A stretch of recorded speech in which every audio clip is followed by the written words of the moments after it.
आप पार्टी के वरिष्ठ नेता श्रीकांत चौहान ने मंगलवार को धामी में कहा कि सरकार की गलत नीतियों से देश बर्बाद हो रहा है। उन्होंने कहा कि पैसों का दुरुपयोग हो रहा है। यदि बात की जाए खाद्यान्न की वस्तु की, तो आज प्रत्येक खाद्यान्न की वस्तु पर जीएसटी लगाया जा रहा है, जो कि बहुत ही दुर्भाग्यपूर्ण है।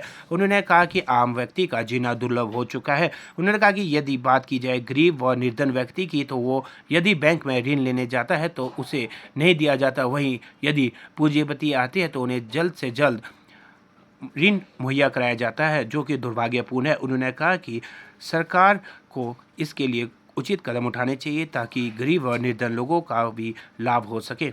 मैं श्रीकांत चौहान, वरिष्ठ कार्यकर्ता, आम आदमी पार्टी, हिमाचल प्रदेश वासियों को मेरा प्रेम भरा नमस्कार।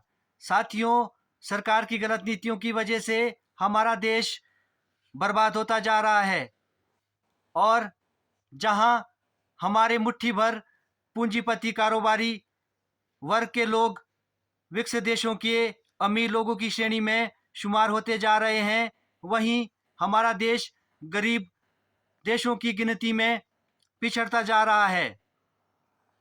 साथियों, हमारे खून पसीने से कमाए हुए पैसों का सरकार गलत इस्तेमाल कर रही है। जहां उन्होंने हमारे खाने पीने की वस्तुओं पे टैक्स लगा दिया, वहीं इन अमीर कारोबारी के 5 लाख करोड़ के कर्ज को माफ कर दिया।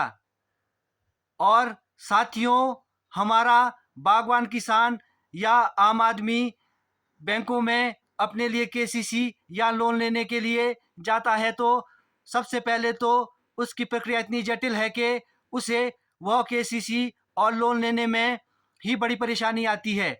अगर कहीं उसे वह लोन मिल भी जाए तो अगर वह उस लोन को समय पे नहीं चुका पाता या उसकी किस्तों को भरने में असमर्थ होता है तो सरकारों के कहने पर बैंक के कर्मचारी उसके घर जाकर उसकी भूमि को या उसकी प्रॉपर्टी को नीलाम करने की प्रक्रिया शुरू कर देती है। वहीं इस सरकार ने इन बड़े कारोबारियों का 11 लाख करोड़ का कर्ज माफ कर दिया। साथियों, हमारे बेरोजगार लोगों के रोजगार के लिए ना ही इस पैसे का इस्तेमाल हो रहा है और ना ही किसान बागवानों के उत्थान के लिए नीति बनाने के लिए इस पैसे का इस्तेमाल हो रहा है।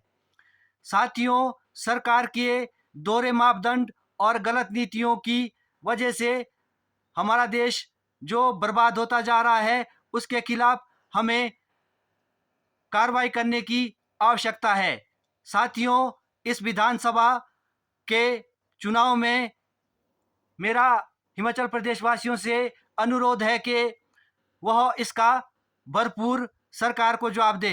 इन्हीं शब्दों के साथ धन्यवाद। जय हिंद, जय हिमाचल।